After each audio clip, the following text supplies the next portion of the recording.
لا حول ولا قوة إلا بالله العلي العظيم.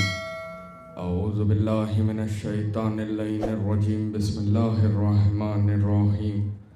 الحمد لله رب العالمين والصلاة والسلام على أشرف الأنبياء والمرسلين خاتم النبيين طه وياسين بالقاسم محمد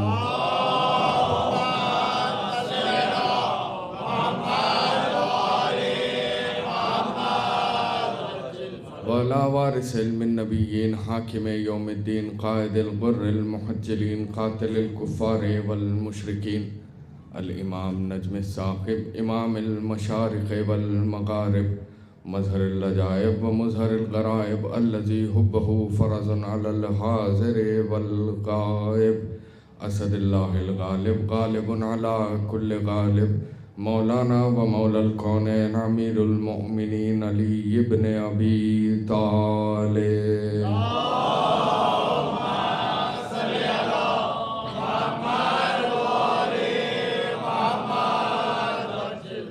وعلى اہل بیتہ الطیبین الطاہرین المعصومین المظلومین ولعنت اللہ علی اعدائہم اجمعین. اما بعد فقد قال اللہ سبحانہ وتعالی بسم اللہ الرحمن الرحیم وما ادراک ما لیلۃ القدر. صلوات پڑھ دیں.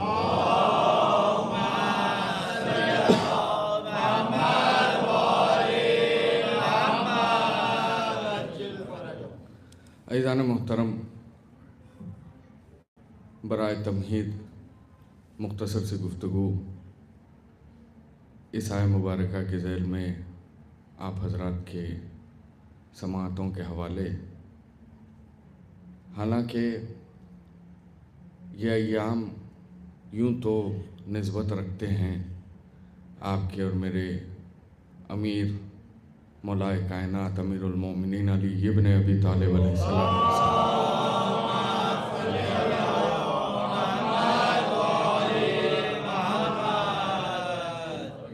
مگر جہاں جہاں تاریخ میں جس جس چیز کو علی سے نسبت ملی ہے اس میں یہ اثر پایا گیا ہے کہ وہاں وہاں علی کے چاہنے والوں کے فائدے کی بات ہوتی ہے. جہاں جہاں علی کے فضائل کا تذکرہ ہے وہاں وہاں کائنات کے فائدے کی بات ہوتی ہے. جہاں ان ایام میں نسبت مولائے کائنات سے ہے مگر انہی ایام کو انہی راتوں کو عجیب عظمت سے اللہ نے نوازا کہ جہاں خود اللہ اعلان کرتا ہوا پایا جا رہا ہے کہ تم کیا جانو کہ لیلۃ القدر کیا ہے. کچھ دعوے قرآن کے اتنے عظیم ہیں کہ جہاں ان دعووں کے ساتھ ہی بات سمجھ میں آ جاتی ہے کہ یہاں اللہ کے تیور کچھ اور بیان کرنا چاہ رہے ہیں. ہر رات تو وہ ہے کہ جو عبادت خداوند عالم سے مخصوص ہے مگر کچھ راتیں اس نے اپنے نزدیک مخصوص رکھی کہ وہ راتیں کہ جو ہر بندہ میری عبادت میں مشغول رہ کے گزارے وہ اور ہے. کچھ راتیں ایسی ہیں کہ جن راتوں میں میں نے اپنی عبادت کو ایسے مخصوص رکھا ہے کہ اب اگر بندہ جاگتے ہوئے اس رات میں بسر کر لے تو میں اس کی ہر سانس کو عبادت میں شمار کر رہا ہوں. اگر وہ تسبیح اٹھا لے تو میں ہر رات کے ہر پہر کے ہر لمحے کو عبادت میں شمار کر رہا ہوں. تو جن راتوں میں اللہ خود ثواب بانٹنے کو تیار ہے ان راتوں کی عبادت کا ثواب کچھ اور ہے، اور ان راتوں میں کہ جہاں بندہ خود اپنی مرضی سے عبادت کرے ان کا ثواب کچھ اور.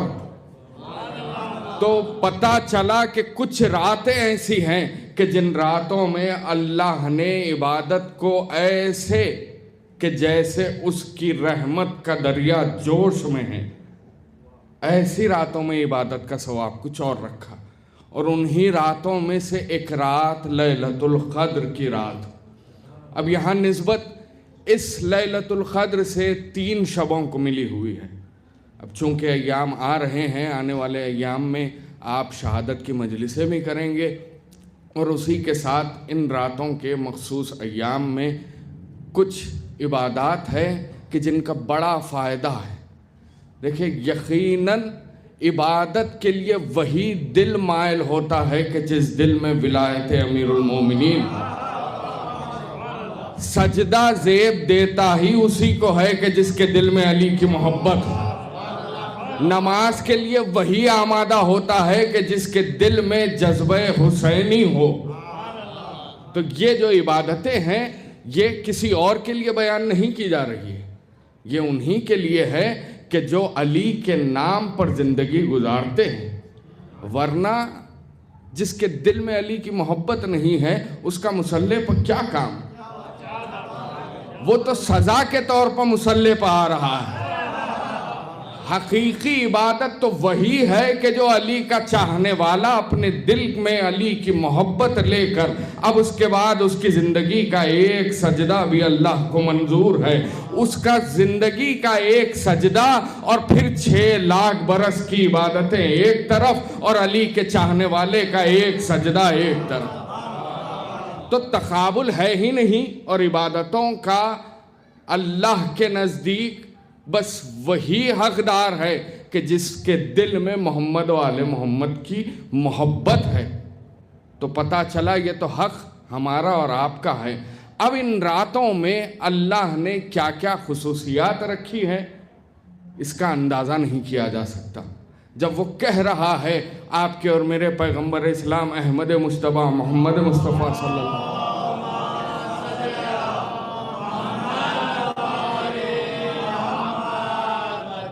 یہ حدیث پیغمبر سے بھی ہے اور امام معصوم سے بھی ہے.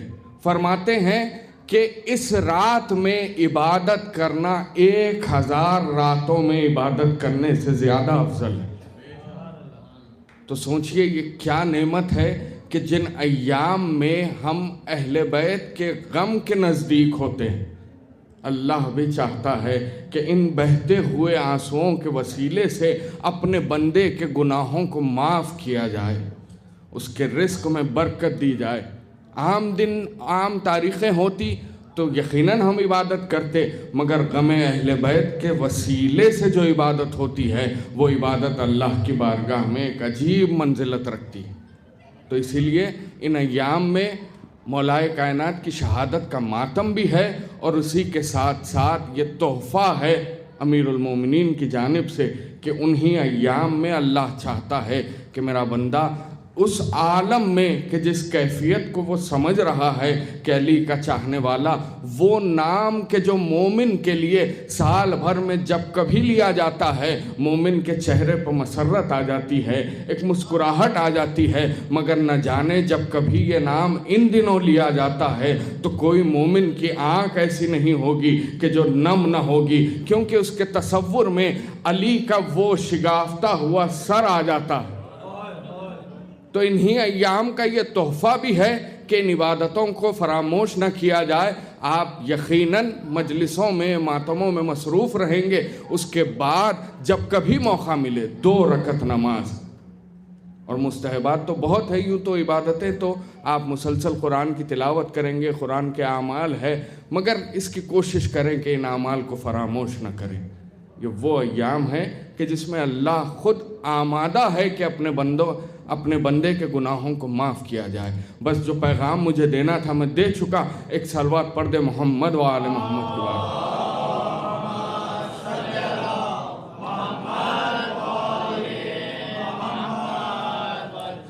اچھا یہ افطار سے پہلے والی صلوات تھی، مجھے افطار کے بعد والی صلوات چاہیے.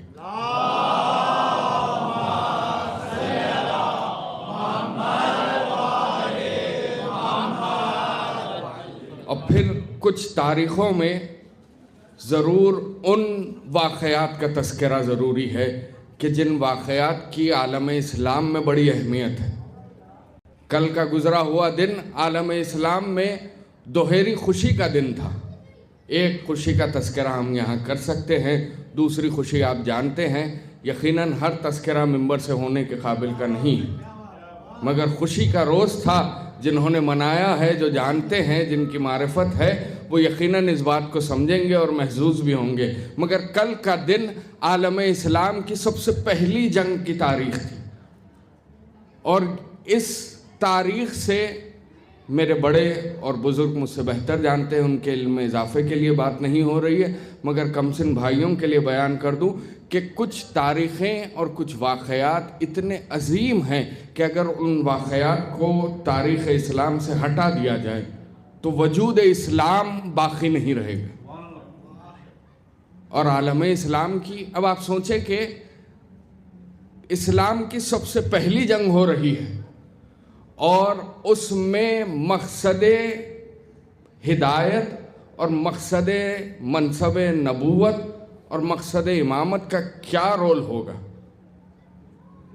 اب جہاں تاریخ بیان کی جاتی ہے وہاں پھر ضروری ہے کہ شجروں کو پڑھا جائے، اور جب آپ شجروں کو پڑھتے ہیں تو آپ کو ضروری نہیں ہے کہ بات عجب لگے کہ کہاں کہاں کن کن نسلوں میں علی کی عداوت سفر کرتی ہوئی آئی ہے۔ جس طرح ہم فخر کرتے ہیں اپنے شجرے پر کہ جہاں نسل در نسل محبت علی سفر کرتی ہوئی آئی ہے، تو عالم اسلام کی دشمنی کا جو مرکز بنا ہے وہ صرف اور صرف مولائے کائنات کی عداوت ہے۔ اور اس بات کو کہنے میں شرم نہیں آئے گی ہمیں اور ہچکچاہٹ نہیں ہے کہ یہ جو دشمنی آپ آج بھی فی زمانہ دیکھ رہے ہیں، یہ صرف اور صرف مولائے کائنات کے لہو کی دشمنی ہے کہ جو زمانہ بدلتا جا رہا ہے مگر زمانہ اس بات کو محسوس کرتا ہے کہ جو علی کا چاہنے والا ہے وہ ہر دور میں ظالم کے ظلم کے نیچے کبھی سر تسلیم کرتا ہوا نظر نہیں آئے گا۔ اسے یہ اس بات کی پرواہ نہیں ہے کہ اس کا سر قلم ہو رہا ہے، اس کی زندگی باقی رہے گی یا نہ رہے گی۔ یہ طرز زندگی ہمیں علی اور علی کے غلاموں سے ملا ہے۔ اب جہاں کل کی جنگ کا تذکرہ ہے تو تھوڑی سی تاریخ میں بیان کر دوں تاکہ آپ کے ذہنوں میں یہ بات محفوظ ہو جائے۔ جنگ بدر عالم اسلام کی سب سے پہلی جنگ، جس وقت پیغمبر اسلام مدینے ہجرت کر کے آ گئے مکے سے، تو اب زمانہ اس طرح تبلیغ پیغمبر کو اپنانے لگا تھا کہ جو قافلہ مکے سے نکلتا شام کی طرف یا عراق کی طرف یا مدینے کی طرف جاتا تو لوگ یہ محسوس کر رہے تھے کہ ان میں سے اکثریت جو مومنین کی تھی وہ اسلام قبول کرنے لگے تھے۔ تو مکے والوں کو یہ بڑا ناگوار گزرا تھا، ایک تو یہ کہ مکے میں رہتے ہوئے رسول اللہ کو قتل نہیں کر سکے، اور جب رسول اللہ ہجرت کر کے چلے گئے تو اب ہر طرح سے یہ بات عام ہو رہی ہے کہ عالم اسلام پروان چڑھ رہا ہے، لوگ تیزی سے اسلام قبول کر رہے ہیں۔ تو یہ مکے والوں کو بڑا ناگوار گزرا، تو انہوں نے 1000 کفار کا لشکر جمع کیا اور اعلان کیا مکے میں کہ ہم محمد کو قتل کرنے کے ارادے سے مدینے جا رہے ہیں۔ تو اب جن کے پاس دولت تھی انہوں نے دولت سے اس قافلے کی امداد کی، جن کے پاس جنگجو بہادر تھے وہ ان کفار کے لشکر میں شامل ہوئے، جن کے پاس اسلحہ تھا انہوں نے وہ تقسیم کیا۔ بہرحال 1000 سے زیادہ کفار کا یہ لشکر مدینے کی سمت چلا، اور وہاں جس وقت پیغمبر اسلام کو خبر ملی کہ مکے سے قافلہ چلا ہے تو پیغمبر نے اپنے چاہنے والوں کو جمع کیا، اور تاریخ کہتی ہے کہ عالم اسلام کی فوج کا عدد جو تھا وہ 313، اور یہی وجہ ہے کہ جہاں پہلے محمد کے اصحاب 313 ملے وہاں آخری محمد کے بھی اصحاب 313 ہوں گے۔ یہی نسبت سے آپ کے اور میرے زمانے کے امام کے جو مخصوص جو قریب امام کے رہیں گے، یوں تو چاہنے والے تو بہت ہوں گے مگر تمنا کریں کہ شاید ہم میں سے کوئی ایسا ہو کہ جو امام کے ان 313 میں ہو۔ یہ تمنا ہر مومن کی ہونی چاہیے، اگرچہ یہ کہ ان کے چاہنے والوں میں بھی ہمارا نام ہو جائے تو زندگی بھی کامیاب ہے، آخرت بھی کامیاب ہے۔ اب جہاں پیغمبر نے اپنے اصحابوں کو جمع کیا اور اس کے بعد چلے ہیں مدینے کے باہر، تو یہ وہ مقام تھا کہ جہاں اس جنگ کو ہونا تھا۔ یہاں ایک کنواں تھا بدر کے نام سے، اس لیے اس جنگ کا نام جنگ بدر پڑا۔ اب جب پہنچے ہیں وہاں تو انصار جو تھے کہ جو مدینے میں اسلام لے کے آئے تھے انہیں کہا جا رہا ہے انصار، اور جو مکے سے پیغمبر کے ساتھ ہوئے وہ مہاجرین۔ انصاروں نے خواہش کی کہ پیغمبر اسلام آپ ہمیں اجازت دے کہ ہم میدان میں جائیں، کیونکہ میزبانی کا یہ تقاضا نہیں ہے کہ مہمان پہلے میدان میں چلے جائیں۔ تو پیغمبر سے اجازت ملی اور یہاں سے انصاروں کی ایک ٹکڑی میدان میں اتری۔ اب دیکھیں آپ، آج بھی یہ بات کو محسوس کیا جا سکتا ہے کہ حالانکہ پڑھے لکھے نہیں ہیں، حالانکہ ایسے دولت مند نہیں ہیں کہ نسل در نسل ان کے پاس دولت چلی آ رہی ہے، مگر عرب میں آج بھی یہ محسوس کیا جا سکتا ہے کہ کوئی ہنر نہ رہتے ہوئے غرور کا ہنر ان کے پاس ہمیشہ سے رہا۔ جو عرب کی تاریخ سے واقف ہے وہ اس بات کو سمجھ لیں گے کہ کسی بات کا ہنر نہ رہتے ہوئے غرور کرنا یہ عرب کا طریقہ رہا ہے۔ اور جب میدان میں دیکھا انصاروں کو آتے ہوئے تو کہا کہ محمد کیا مکے کے دستور بھول چکے ہیں کہ مکے والوں کے مقابلے میں مکے والے خاندانی لوگ چاہیے لڑنے کے لیے، ہم تم سے جنگ لڑے یہ بھی ہماری توہین ہے، ہم تمہیں قتل کریں تب بھی ہمارے لیے توہین ہے، تمہارے ہاتھوں سے قتل ہو جائے تب بھی ہمارے لیے توہین ہے۔ یہ پیغام پیغمبر تک پہنچا تو پیغمبر نے اس گزارش کو منظور کیا، کہا ٹھیک ہے تمہیں خاندانی چاہیے تو اب ایسے خاندان سے بھیجا جائے گا کہ جس کے مقابلے میں کوئی اور خاندان نہیں ہوگا، ایسے عربی بھیجے جائیں گے کہ جن کے مقابلے میں عرب کی تاریخ میں کوئی نہ پیدا ہوا ہوگا، ایسے بہادر بھیجے جائیں گے کہ جن کا مقابلہ کوئی بہادر نہیں کر پاتا۔ عالم اسلام نے وہ دیکھا کہ پیغمبر اسلام نے لشکر اسلام پر نگاہ کی تو تین ہی خاندانی لوگ نظر آئے۔ سب سے پہلے کہا چچا حمزہ آپ آگے بڑھ جائیں، اس کے بعد ادبا سے کہا، عبیدہ سے کہا کہ چچا، یہ جناب عبیدہ جو ہے یہ رسول اللہ کے چچا زاد بھائی ہیں، جناب حمزہ جو ہے یہ رسول اللہ کے چچا ہے، اور پھر تیسری ہستی آپ کے اور میرے امیر المومنین علی ابن ابی طالب علیہ السلام۔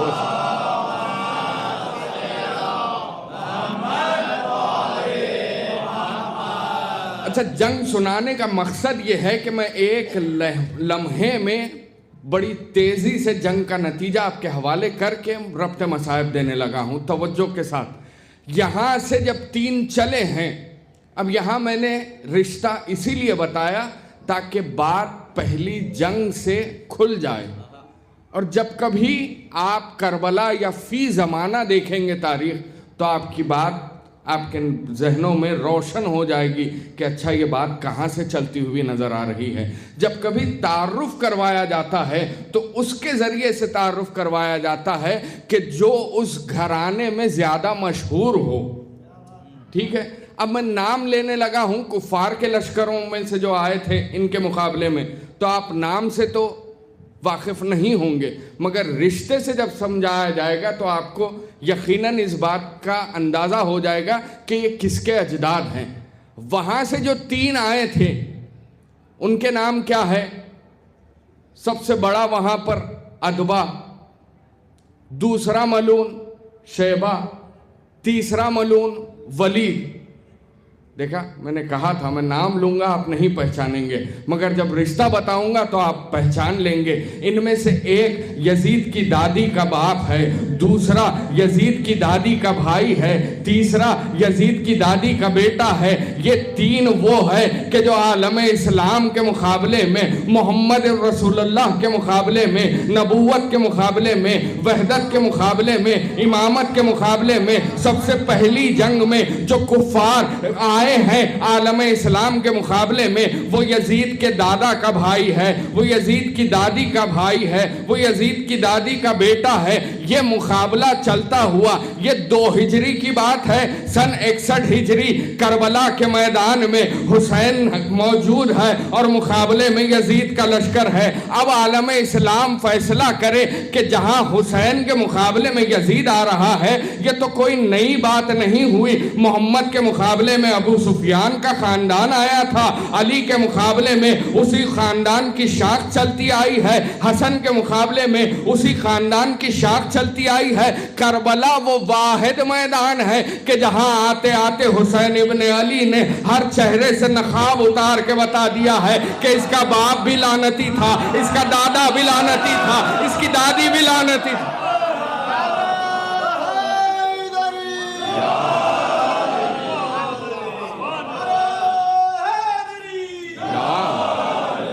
تو یہی خلاصہ تو ہم زمانے کو سمجھانا چاہ رہے ہیں کہ تم کربلا کے میدان میں حسین کے مقابلے میں جب یزید کو دیکھ رہے ہو تو تعجب کیوں کر رہے ہو کہ یہ معاملہ یہ پہلی بار تاریخ میں ہو رہا ہے، ایسا پہلے نہیں ہوا؟ نہیں، بلکہ پہلے دن سے معاملہ یہی تھا کہ جب اللہ کے مقابلے میں جو کفار آئے ہیں وہ اسی نسل سے آئے ہیں، اور پھر یہی نسل کا بغض ہر زمانے میں تبدیل ہوتا رہا، چہرے بدلتے گئے، مگر ان کا ظلم کم نہیں ہوا، بڑھتا جا۔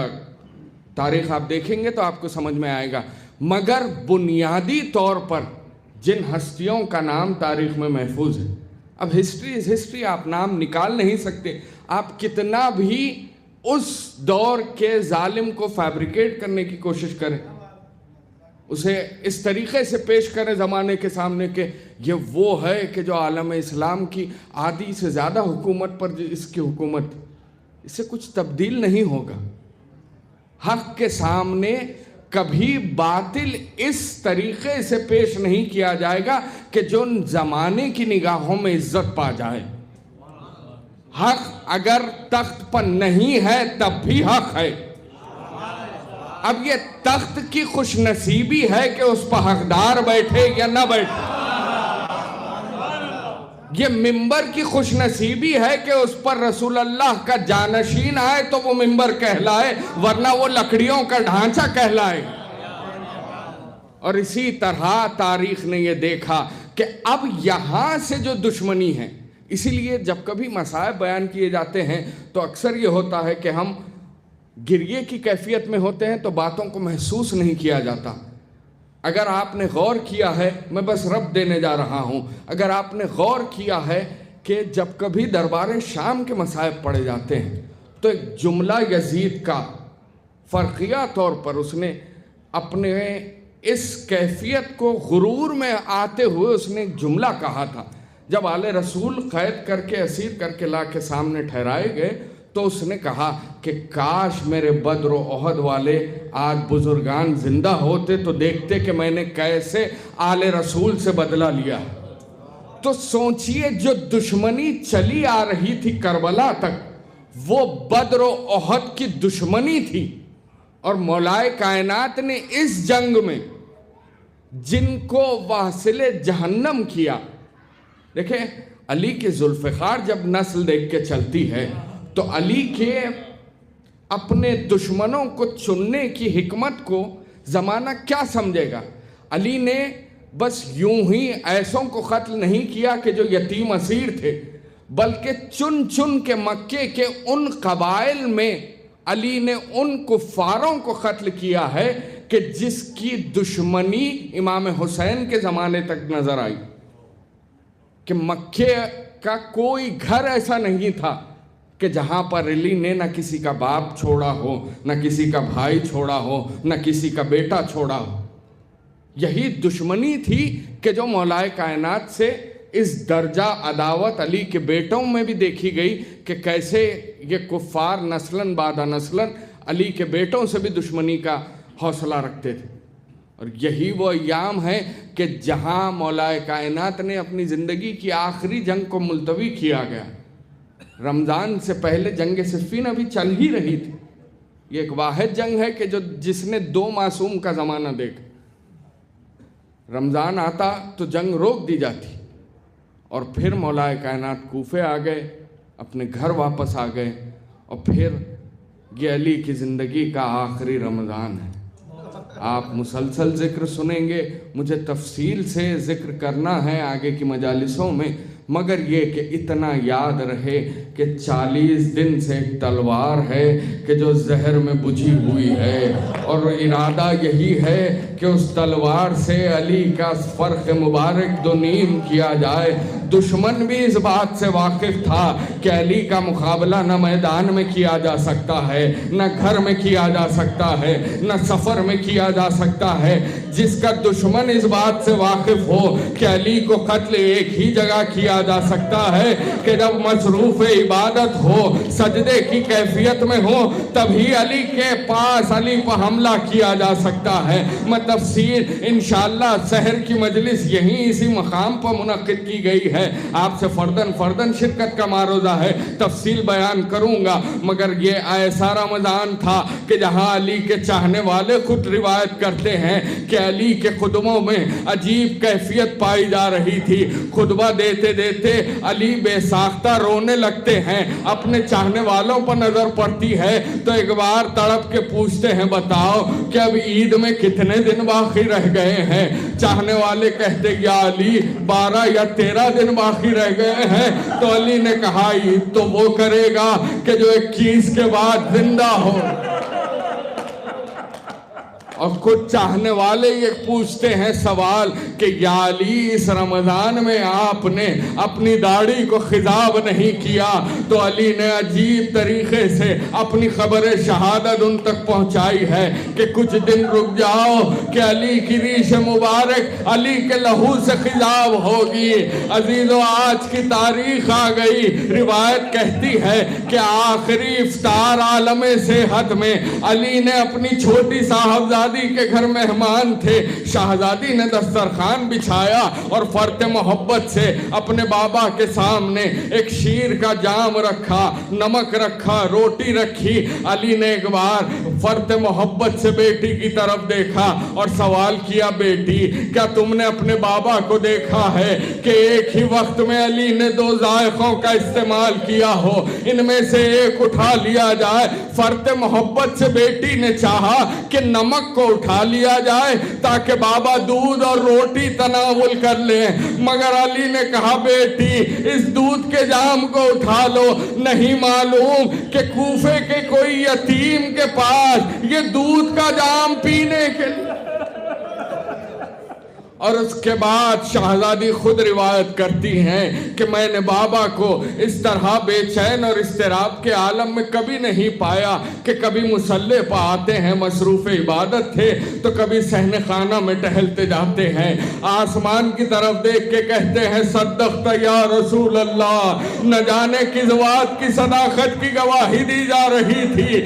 ایک بار شہزادی کہتی ہیں ابھی نماز صبح کے لیے وقت باقی تھا، بابا تیار ہونے لگے، علی کی سواری تیار ہو رہی ہے، کمر بند اپنی کمر پر کسا، دوش پر ردا رکھی، سر پر امامہ رکھا، دروازے میں آئے تھے کہ کمر بند الجھ کے زمین پر گرا، اپنے کمر بند کو اٹھاتے ہوئے کہا انا للہ و انا الیہ راجعون۔ ایک بار علی کی سواری گھر کے باہر تشریف لے آئے، ابھی کچھ گام آگے چلے تھے کہ ایک بار کسی کے آنے کی آہٹ محسوس ہوئی، مڑ کے دیکھا، کہا کون ہے؟ امام حسن تھے۔ کہا بابا زمانہ پورا شوب ہے، ابھی نماز صبح کے لیے کافی وقت درکار ہے، آپ اگر اجازت دے تو آپ کے ہمراہ میں ہو جاؤں گا۔ کہا نہیں میرے لال تم گھر واپس لوٹ جاؤ، مگر ہاں میرے لال حسن بابا نے خواب دیکھا ہے۔ کہا بابا بیان کیجئے۔ تو کہا جبرائیل امی آسمان سے نازل ہوئے،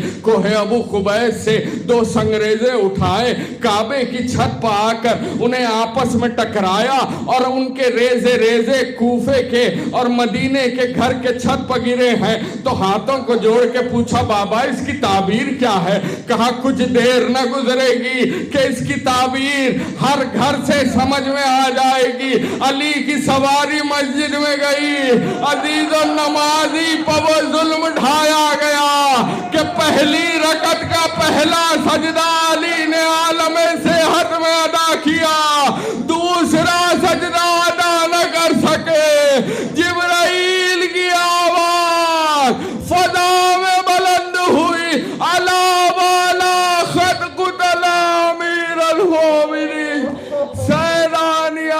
پچھاڑے گا والیا لعنت اللہ علی القوم الظالمین وسيعلم الذين غلبوا أي منقلب ينقلبون